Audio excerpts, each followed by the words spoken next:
What's going on, guys? Alex here with 814EDC, and I have a little late night unboxing to do for you guys today. This package is coming in from Ray over at Everyday City Carry, and this is a Lefty passaround knife. So before we get started, the unboxing knife is the Devo Knives Mash, Blue Creek Knives exclusive. One of my favorite knives in the collection. This thing is just a banger. I absolutely love this knife so much, just everything about it. So yeah, a little late night unboxing. You guys can see I got my glasses on. This package came in today, but I had a late day at work. Then I got home and went and mowed some grass for a sod job that I do, and then I helped my dad move some stuff around for my grandpa. So I was busy all night, didn't have time to sit down and unbox it until now, but I have plenty of time to unbox it right before bed, so I'm going to do so. Gotta break in here real quick. Try not to slice anything up other than the tabs. But this is a knife that I'm not super familiar with, other than I know Goodskrew is selling it. It's kind of like their own project. And Goodskrew is a driver company. Kevin over Lefty EDC has had a couple other products in the past. All right, so there's nothing there. We have it in another bag. Shove that in here. All right, right there. All right, so this is okay, so when Kevin first got this knife in, he wasn't sure of a name. There really wasn't much note about it other than it was a prototype, and then it would be sold by Goodskrew. So it is on here. It is the Gamer Star Studio, and it says GS Knives. It's nice packaging. It has a little bit, slider. Take that off. You have a planet right there. But then on the website, which I will leave a link down below to you guys, it is known as the Neutron Star. And it is a Casanova design, which is his logo is this. So that's the Casanova spelled with a K. And the really cool thing about this knife is, well, there's a couple cool things, but it's a screwless design. There's no body screws. You just have the pivot and everything else is hidden. So hidden hardware, which is really cool. You get a black Zerk pivot. You get a M390 blade. I believe it's Zerk or Mokutai pocket clip, which is cool. I forget which this one has.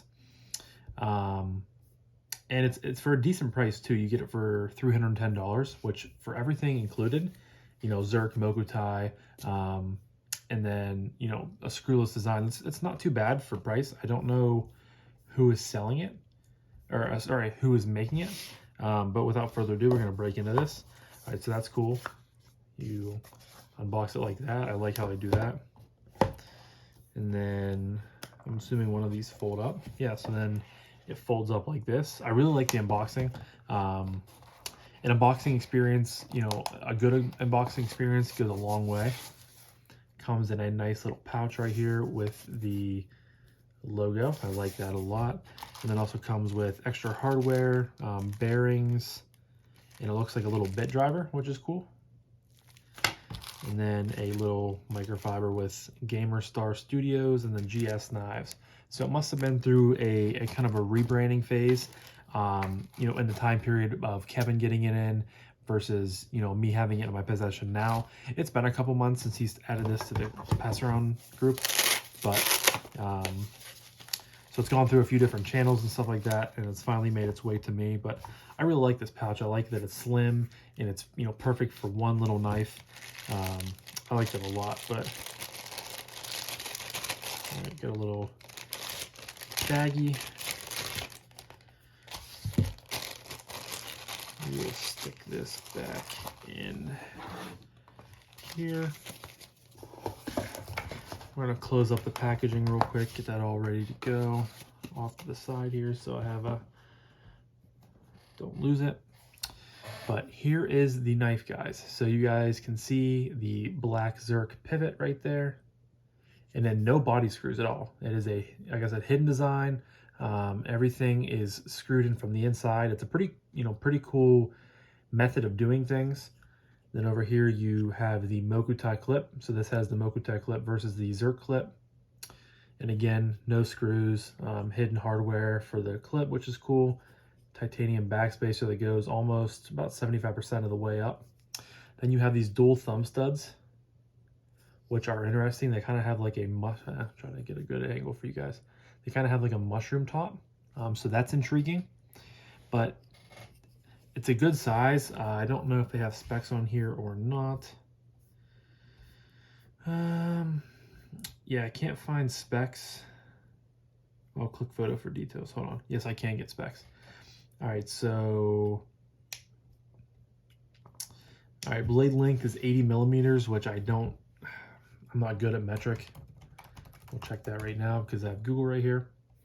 So 80 millimeters, 2 inches is, if my internet will be kindly load, that 3.14961 inches. So 3.15 inches, right in that sweet spot for things that I like. It weighs 130 grams, which again, not good with the metric conversion, but that's 4.58 ounces. And I can definitely feel it in here. It's definitely a weighty boy. Yeah, give this thing a flick open.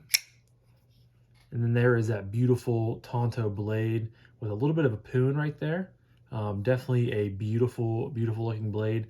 I'm not the biggest Tanto fan. You know, I don't think I have a single Tanto in my collection, but I can definitely appreciate them, and I like how they look in specific, you know, models and specific designs. But I really like the swedge that's built in up top. It almost feels like a compound grind, kind of a chisel grind out here with more of a flat back here. But it's definitely not super, super thin behind the edge. Has some decent thickness up top there. Has a liner lock, which is mounted to the side of the scale right there. And again, it weighs about 4.5 excuse me. It weighs about 4.5 ounces, so you're definitely feeling that. There is no internal milling or anything going on. But ergonomically, it's not bad. You know, it's not the best knife I've ever handled before. You can kind of use this little landing choil up here to choke up, and that fits my hand a little bit better. But you know, right off the bat, it's okay. Have I held worse? Absolutely. You know, have I held better? Absolutely. We'll try the action. All right, so very, very smooth.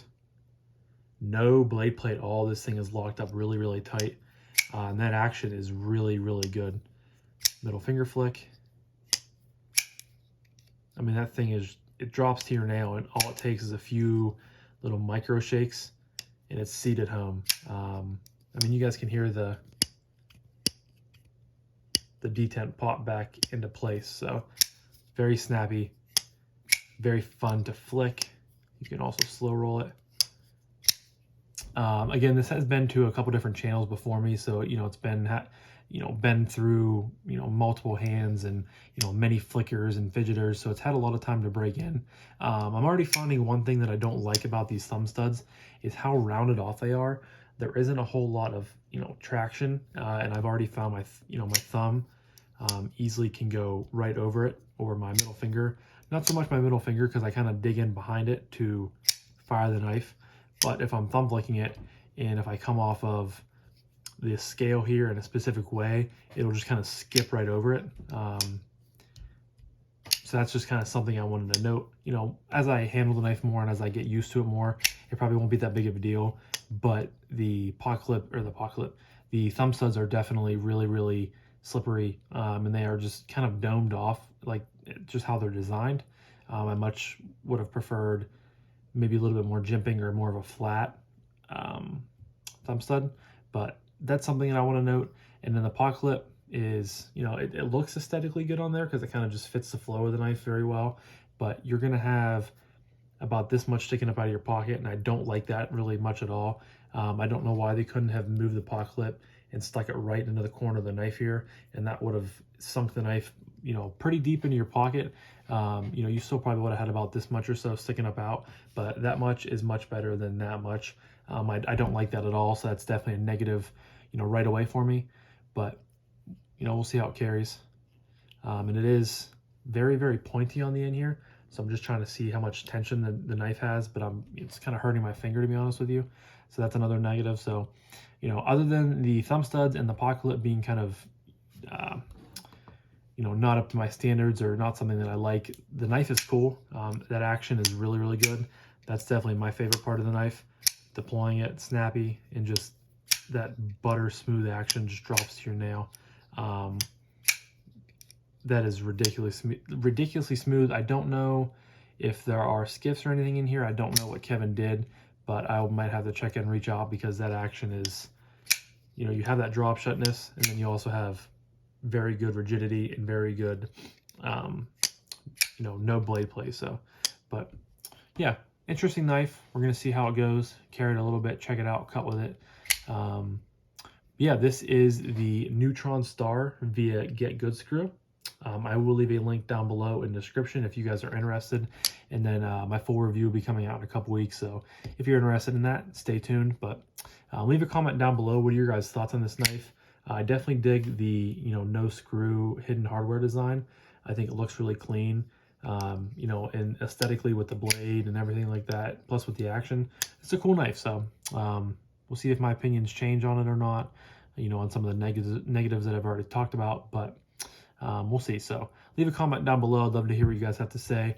And as always, Blue Creek Knives and Barnescraft Designs are linked down below. Use my code 814EDC for some money off of your purchase at both sites. Helps you, helps me, helps Brian, helps Holden. It is a win-win-win. And just thank you guys so much for watching. I greatly appreciate each and every one of you. I hope you guys have a fantastic rest of your evening, and I'll talk to you guys in the next one. Peace.